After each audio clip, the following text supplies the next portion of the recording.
This is VCedia, the source for inclusive, actionable dialogue on funding and creating a better world.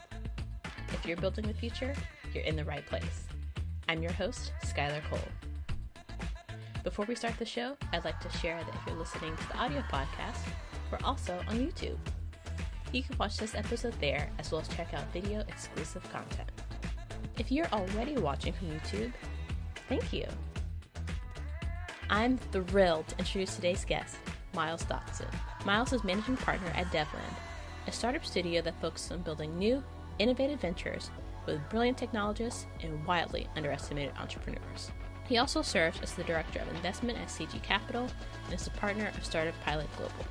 Throughout his career, Miles has led technology development as a software engineer and product manager, creating frameworks for repeatable innovation within private equity managed companies. He now focuses on designing sustainable ecosystems that forge technology creation through new ventures, alternative funding models, corporate innovation engagement, and applied R&D. Let's get started with our conversation with Miles. Great. So Miles, thank you so much for joining me today. Yeah, thanks so much for having me, Skylar. Awesome. So to start, if you could just share about your background and kind of your journey up until founding Devlin. Yeah, sure. I was a kind of creative arts person early in my career. I started my career in the music industry. I ended up in management consulting after the recession and, tried to navigate the workforce. I had a software background in my undergrad, and I ended up taking some really critical roles in some early stage companies that put me in a position as a kind of leading manager, middle manager at I would say a really young age.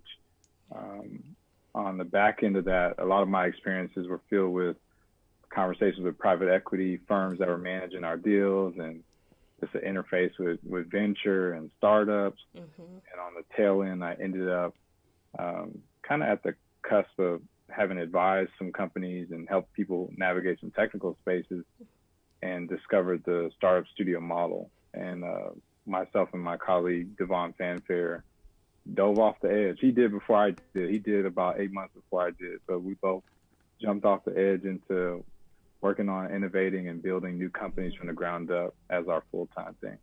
Mm-hmm. And so why the studio model? Like, how did you come to seeing that as a model, and are there other ideas that you considered and said and to pass on that? Yeah, I would say we navigated to the studio model just as a pair of people seeking a way to innovate in a new space. For the most part, we had early interface with investors and really didn't always enjoy kind of the nearsighted behavior of some of the things we were building. And then later we had the chance to, play as micro investors in certain things, and we understood what investor behaviors did to the entrepreneurs that were building companies.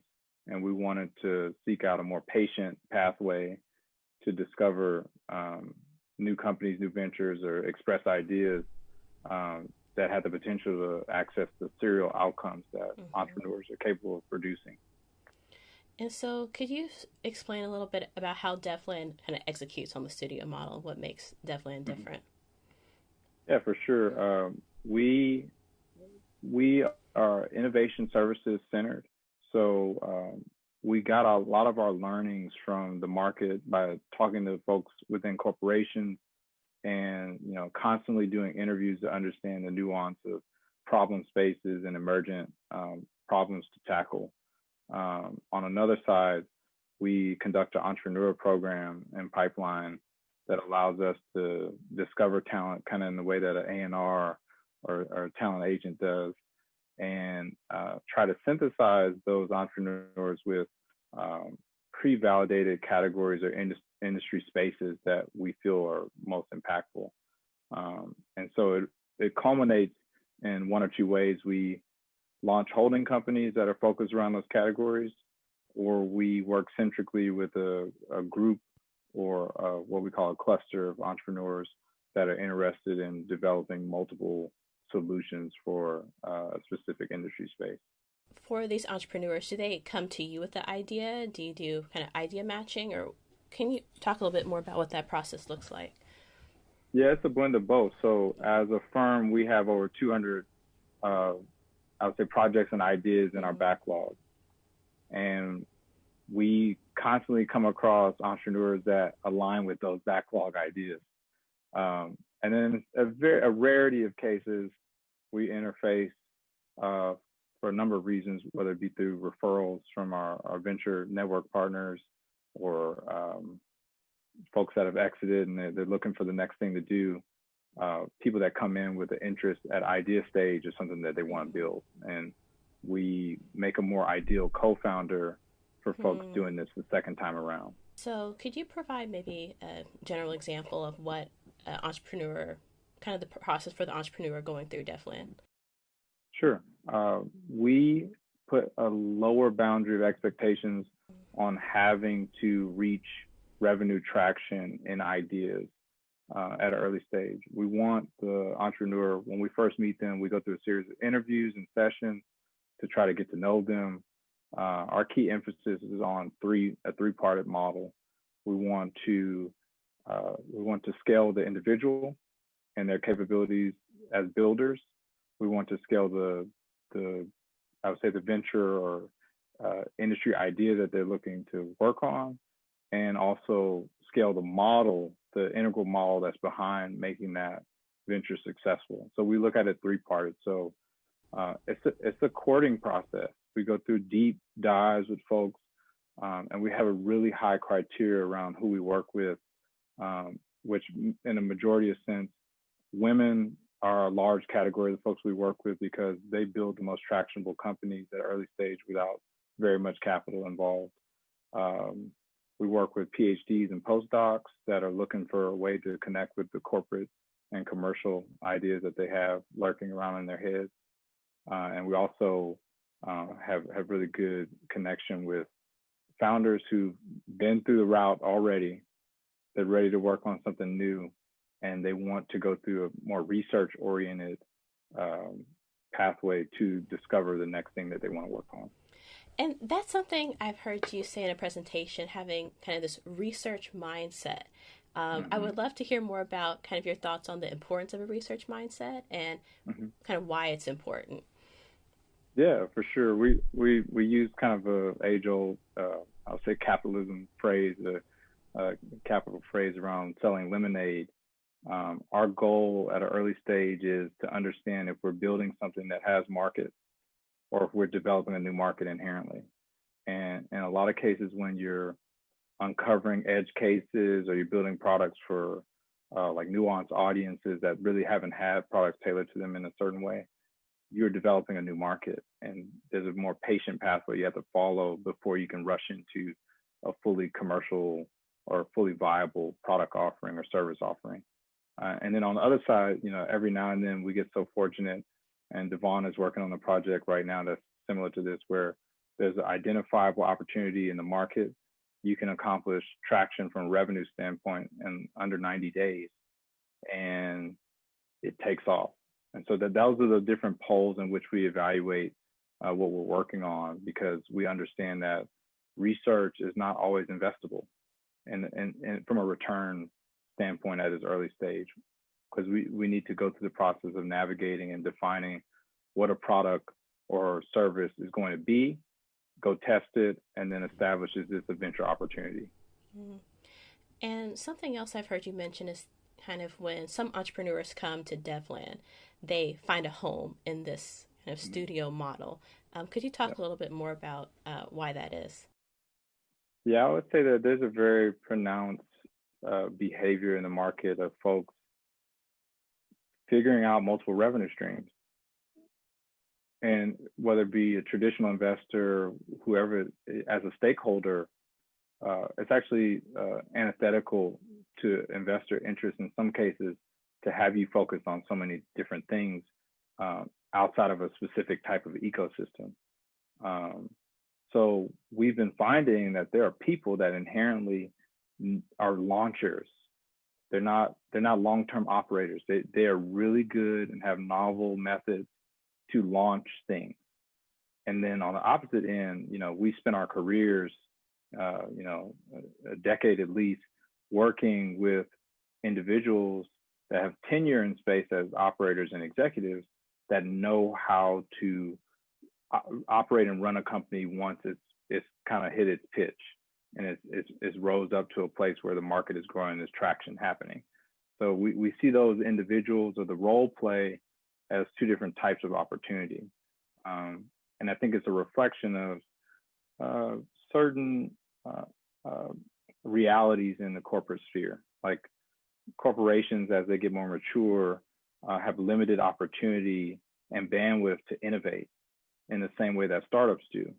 And the people who they employ are either in a pathway to become really proficient operators, can manage cash really well, or they're constantly at the brim of having new ideas and trying to scope a way to materialize them. So those two role players in a Devland sense act as relay race runners that are handing the baton off to each other. And so we've gotten really good at understanding that behavior.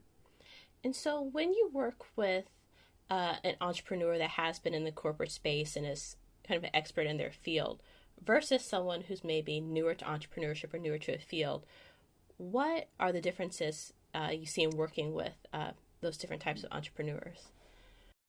Yeah, I would say like if they have a more traditional path, they have a lot of corporate expectations around the resourcing and needs that will enable what they do. So in a lot of cases, folks that have deep industry knowledge and experience, we try to help them convert their expertise into like we see them as maybe like a long distance runner. Mm-hmm. We teach them how to sprint. And to sprint actively, different skills. It's a different skill set. Like to try to delineate or deduce everything that they know into a more refined sprinter's model. Like what are those quick bursts and launches that I can participate in out of the knowledge base that I have. Whereas folks that come from a non-traditional path, they kind of already have this equipment of trying stuff that won't work. And so we teach them how to identify when things are working and to go with it versus following stakeholders or other factors that are not aligned with the market and the needs of the market. So on the two ends, if we can get two of those types of people to work together, it's a crazy X factor that's produced because on one end, the individual understands how to operate on things that have materialized, and then the other individual knows how to navigate sometimes cloudy and very unclear spaces to a more clear idea. And so since you work with a wide variety of entrepreneurs and kind of ideas that could be creating a new market or pushing the edge, I'm wondering, how do you know necessarily that the entrepreneur has necessarily the skills or what it takes to kind of push that edge? Or I don't know if necessarily entrepreneur idea fit is a consideration. So I'm wondering if you could share more about that. Yeah, that's part of it. The entrepreneur to the idea, the correlation is a really important factor. But I learned this in the music industry and also in just other portions of my experience over time, that it's really about the person who wakes up every day willing to do the thing. Because there's one person that's kind of gifted with the knowledge and the weight of their expertise, but doesn't know how to apply it and stay motivated on a daily basis. And then there's another type of person that blindly creates, in some people's eyes, awful ideas. And then their fifth idea is blazing fire. So it's the tenacity and motivation to continue through and keep sharpening until you get to something that's valuable, which to me is a different type of muscle, a different type of ingenuity and thought.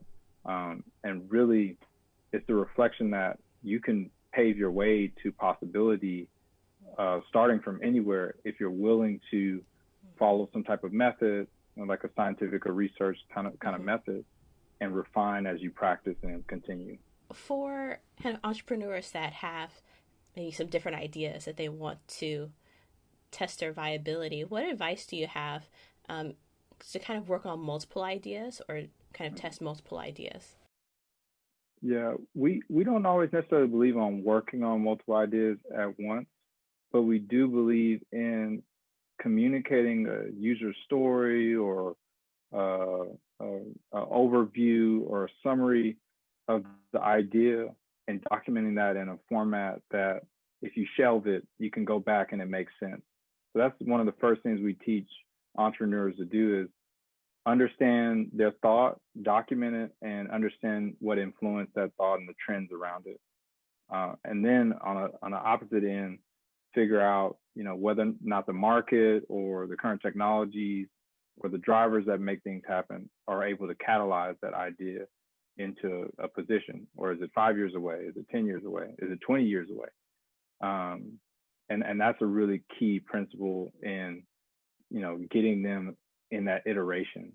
My background is primarily in product management.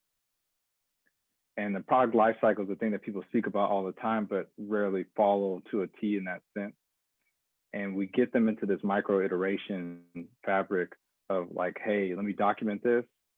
This doesn't seem like opportunity. Let me put it to the side, because there'll be a conversation and, a pandemic hits or something happens where now that idea has great validation and can be acted upon. And bringing in these different types of entrepreneurs, women, some people of color, I feel like the studio model has a real potential to kind of change the ecosystem. And I'd love to hear your thoughts on what is the studio model's role in doing that? Yeah, first and foremost, we deal with the absence of capital at the front end of company development. And frankly, over the past 5 years or so, we've seen seed stage investments increase in check size, increase in requirements for traction and revenue, and kind of move up market. We've seen banks move down market. We've seen a lot of pitch competitions and other players in the space. But there's a unique need at the foundation. And there's a two-parted puzzle. There are people who know how to build and don't have the capital needed to do it. And then on the opposite end, there are individuals who are innovative that are not independent founding operators. So there's like this lustfulness and thirst to participate in founderhood and startup culture, when in reality there are a lot of people that are just purely innovative trapped in a corporate environment. So we want to provide pathways for both of those types of talent, but as well understand that we want to teach them the fitness of cash management in a business at an early stage, so that as the capital and financial needs of the business evolve, they become really good executives. They become really good operators. And we've seen folks that had MBAs get better and know it from a startup angle as well as from a corporate angle. We've seen folks that have no institutional or traditional training express what we've seen in Silicon Valley and other places, where if you spend enough hours developing a craft or working on a specific industry or passion, you develop the knowledge and the expertise and the trade secrets just inherently by dedicating the time into that work. Hey everyone, I want to take a moment to thank you for listening to VCedia. I'm excited to connect with others hungry to build a better future. If you share the vision, I'd love to hear from you. For guest and partnership inquiries, send an email to hello@vcedia.com or DM on Twitter at @the_VCedia. Now back to our conversation. I'm wondering, with all these different backgrounds, having the drive to bring something to light seems like one of the biggest factors. But what if you don't necessarily have the technical know-how to bring it to life? What is your advice, or what is the process for those types of entrepreneurs with Devland? Yeah, for sure. We try to teach people at the surface that technology is an enabler. So there's an inherent analog behavior, service, or need that when applying technology multiplies the distribution, uh, uh, velocity, or expandability or scalability of that thing. But on the base level, building business is inherently gifted on sales. Like teaching individuals how to present value and how to understand value need is the basis for growing companies. Whether you're building a software product for it or service, for us it doesn't matter. The capability of being able to understand value and express value is really where a lot of folks end up churning and falling into failure, is because there's this continual process of sales, not in the cheesy way of like, AT&T, I'm selling you service kind of thing, but the psychology around it is partially true. You have to get into this momentum of short-term wins, short-term proof points that innately come from interfacing with the market, whether it be customers or other businesses that you're trying to serve. And so when an entrepreneur joins Devland in one of your programs, what does the time frame look like for them? Depending on what level that they come into the picture, there's really like a difference in variety. So we've kind of pivoted our model in the last year or so in focusing around clusters of founders. And if we're partnering with the initial team of folks that want to build out a category with us, then that we're looking at a 5 to 10 year paradigm with those folks. For an entrepreneur that's coming into a category that we've already established, our goal is to have them develop concepts and ideas in a 2-year pathway, so that at the 2-year point, we're looking at the opportunity to either spin it out, to talk to corporate prospects, a potential to have the company or division acquired, or to license the technology itself if there's inherent IP or trade secrets or something of that nature being developed at a proper pace. Why the 2-year mark? Where does that time frame come from? It's back to the iteration. We feel like that it's almost 18 to kind of 18 to 30 month range is really where things start the rubber hits the road. And in a lot of cases, when the rubber burns up and the wheels need some new tires, we feel like that's a responsible amount of time for an entrepreneur to navigate a space and figure out what's going on. But in some cases, they learn the lesson of pivot when it's best to pivot. We don't believe in staying stuck to a moonlight idea or, calling something your baby. You shouldn't get stuck, because it's really the purpose of what you're doing is to be a service, like to present a service or product at value to the people who need it or the entities or organizations that need it. So we want them to figure out who they're serving and how to serve them within that time frame, which we think is a proper amount of space and patient frame to be able to accomplish that. Devlin is kind of working outside of, I guess, our typical innovation hubs and outside of Silicon Valley. Could you share your thoughts on kind of the process, your experience, and kind of what opportunities lie in these in up and coming or just other regions outside of what we normally consider? Yeah, as we've grown up and matured as a ecosystem and as a firm or business, we started to realize our unique access to the trends and behaviors of Silicon Valley, but respectfully, the nuances of markets like the Heartland, the Southeast and other areas where there is a talent pool of people who want to innovate and build and bring new companies about, but there's always peanut butter, no jelly type scenario that's happening. Either there's not enough investors there's not enough resources to support the ecosystem in that sense. There aren't programs or organizations or incubators or accelerators that take part in developing and honing that ecosystem.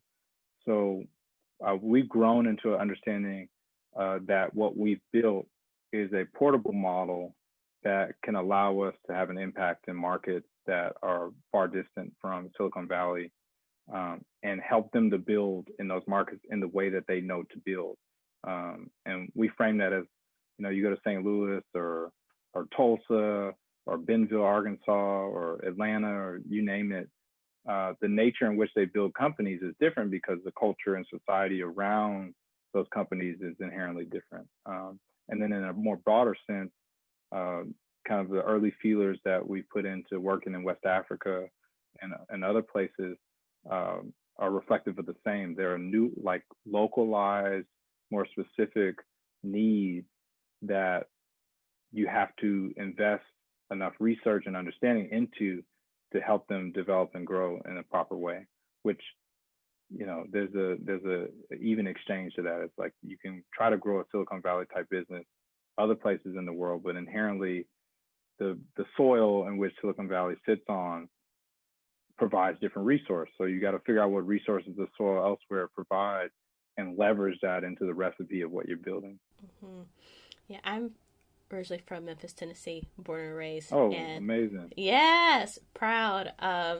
And whenever I go back home, I'm always so excited and motivated by what I see and what's going on, but the resources just aren't there like some places overall. Mm-hmm. I mean, I think it's improving. 10 years, it could be a completely different situation. But, and like you said, the culture, like places have their own unique culture that, make them able to innovate in different and unique ways.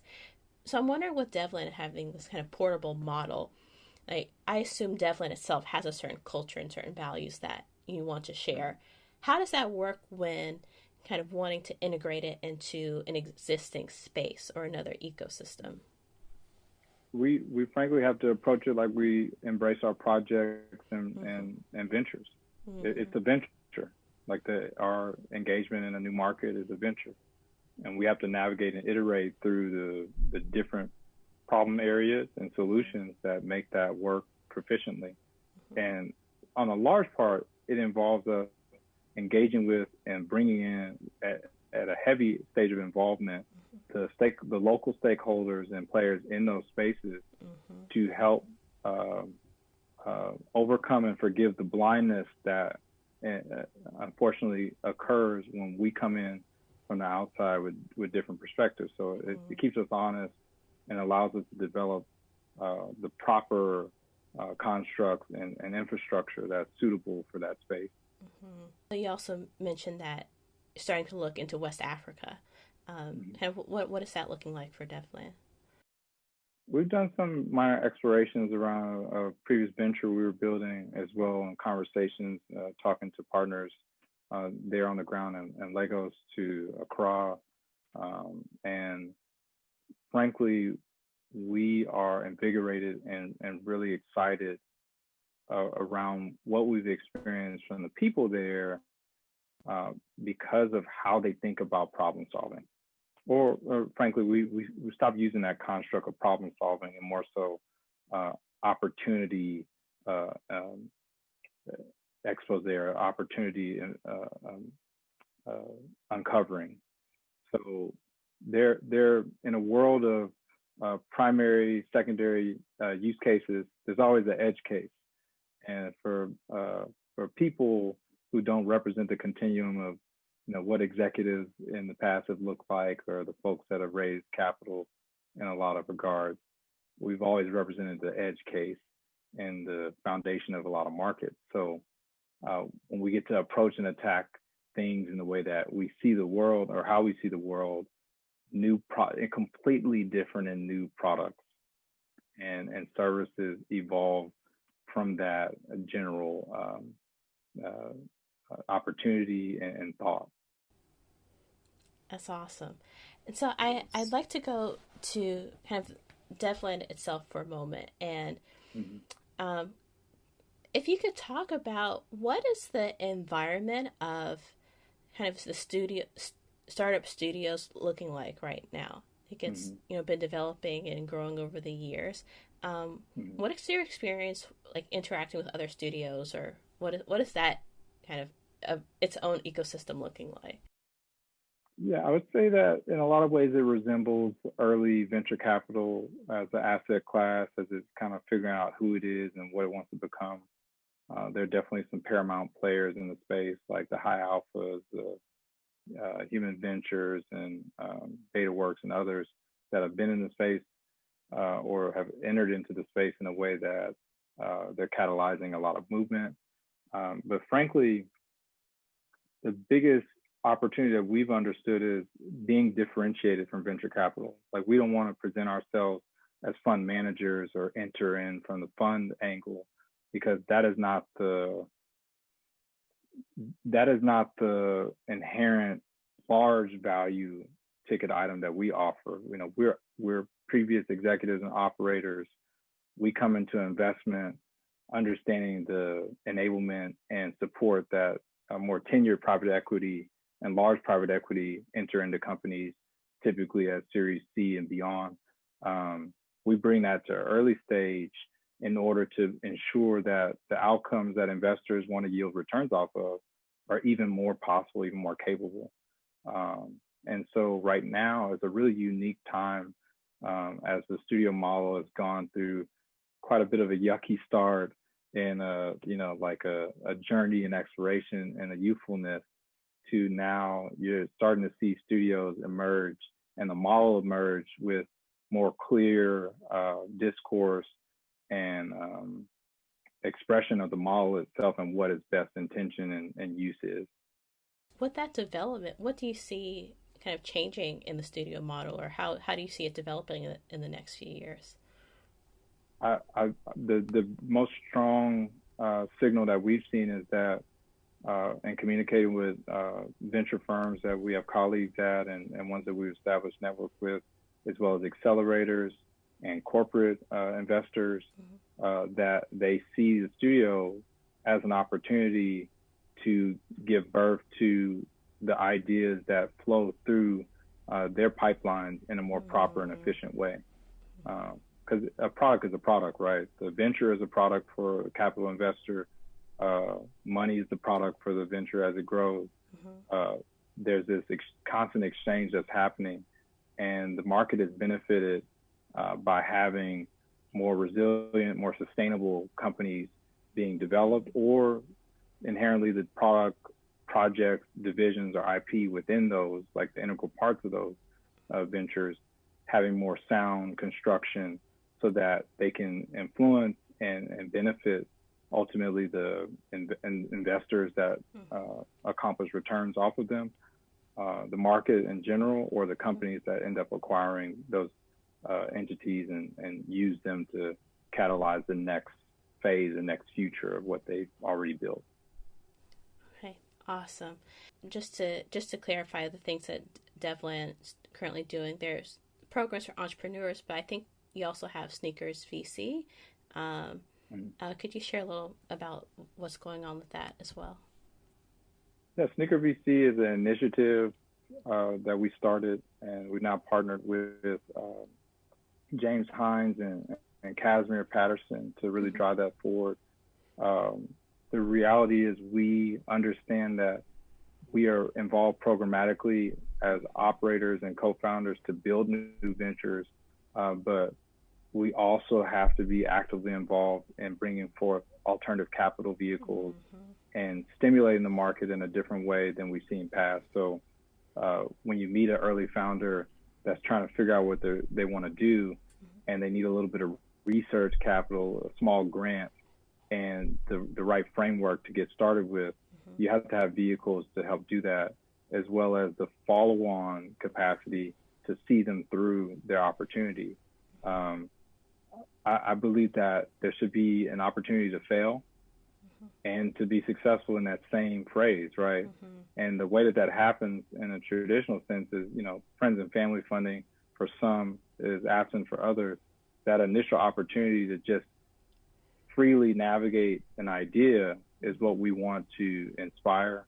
And through our initiatives, not limited to Sneaker VC, but through our initiatives, we hope to use it as a bridge to work with our other venture firms, LPs, ecosystems, foundations, and impact groups that want to see the trend of corporations and how they are developed change. Mm-hmm. That's awesome. I'm really excited to see, because I think capital and venture capital is changing, right? I feel like people's relationships, different types of capital is changing, and the desire to have these different forms is just really on the top of a lot of people's minds. So I'm excited to see kind of how we approach capital and what's being offered in the next 10, 15, however many years. That's super exciting. Oh yeah. And so something that kind of sort of mentioned at the beginning, but COVID, a global pandemic, how has that changed your work at Devlin, or has it changed? I would say that it's made what we do as patient builders of companies a lot more understandable. Like, a pandemic interrupts the fabric of everything: time, money, access to people, access to organizations, and from a sales standpoint, everything. It interrupts everything. And we've all been forced a little bit to be a little bit more patient, a little bit more understanding and insightful. And we've kind of rode this wave into the pandemic already thinking in this way. And with also acknowledging the existence of other entities that have done this their entire history: labs, impact foundations, and think tanks, you name it, have inspired and activated work that takes a little bit more time to develop for quite a long time. And I think through our work, we're able to distill in this model a new method and pathway to do this in a new space, in a new category. So I think that's one of the biggest learnings that we've had. And two, the most profound learning was the model we had for Devland when we started, that we kind of pivoted our way around the horn and all the way back to, is still applied. Like the initial model, like what Devon and I drew on paper in the very beginning that we aspired to do, we went elsewhere and kind of navigated through the woods to where we are now. That original documentation that we hold from when we first started is the most evident insight and perspective of what we've built and what we have the opportunity to build in the future. That is so awesome. Last question on Devland specifically. So that seems like it requires a lot of patience to go through seeing if this is going to work, coming back to and really being certain in an idea. What is your advice for someone who is maybe isn't great at having patience, or is nervous that maybe it's taking too long, or just with this time factor? Talk about any advice on that. Yeah, it's a bit strange to meet us on the opposite end, because you don't really get to witness those moments of frustration and the time periods where it's like, maybe we should go back to work. Right. There's a lot of ins and outs into the process that we've learned to better trust our own instincts and our own perspectives, and use the insight and feedback and input of people and work external to us as an indicator of specific things, and sometimes a direct signal to keep going.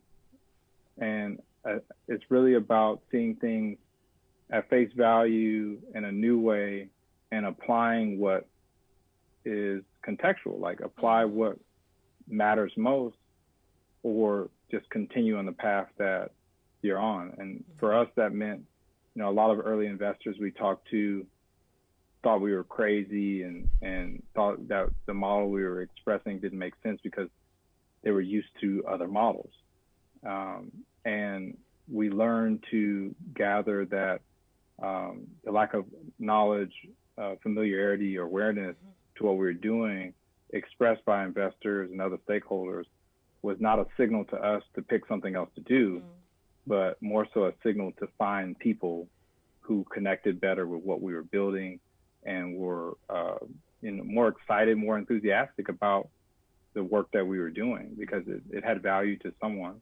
It had value to certain types of entrepreneurs, not all of them. And it had power in certain ecosystems that were adaptive in the same way that we were producing output. So I think that's been a major learning, is just this idea of, you don't know, and you're in the process to find out. And when you find out specific learnings, document them in a way so you change your own story. You kind of tell it back to yourself like, hey, we figured this out. We need to remind ourselves next time we come into a hurdle, we already figured this out. And we can tackle the next problem or the next hurdle or the next opportunity with the gift of that mindset. Oh, that's awesome. I feel like I need to get out my journal and get a dedicated research journal and really apply that mindset. Yeah. So that's awesome. So now we've come to the part of our show, Geek Out, where guests get a minute or two just to share something they geek or nerd out about or would love to do more if they had time outside of work. So, Miles, if you would, geek out. Oh, no, I'm amazingly excited about the metaverse and like the idea of singularity between virtual and analog spaces. The one gift of the internet I feel that is so underestimated is the access it provides for people of color and otherwise. We get to tap into the means of production. We get to do things that, otherwise it would take a lot of capital and resources to do. And I think we're just at the 0 point of where this thing is about to go. And the connectivity, the expression, just the innovation around all these things is so exciting. And I think we're amazingly fortunate to witness it as it's happening real time and to also take part in some ways. And it's just an amazing story to see unfold as, like who would have imagined the moment in Fortnite with Travis Scott performing inside of a game as an avatar. Like there's so many things that are just very amazing and also bewildering to experience. It's just like far beyond our imaginations and almost a correction in a way, because the people who made the Jetsons thought we'd be living they thought specific people would be living a mile in the sky, and that flying cars would be a reality. But we're still shaving our way through some of those ideas to things that make sense. And this is one of those things that makes sense, and it's really exciting. Yeah, no, definitely. I feel like we're thinking big, but even thinking even bigger and finding cool ways to do that. So that's awesome. Great. Well, thank you so much for speaking with me today. Oh, it was a pleasure. And thanks for having me and inviting me on. I really enjoyed it. Thank you for listening to this episode. You can subscribe on your podcast platform of choice and check us out on YouTube. If you're interested in being featured or know someone who should, send us an email at hello@VCedia.com.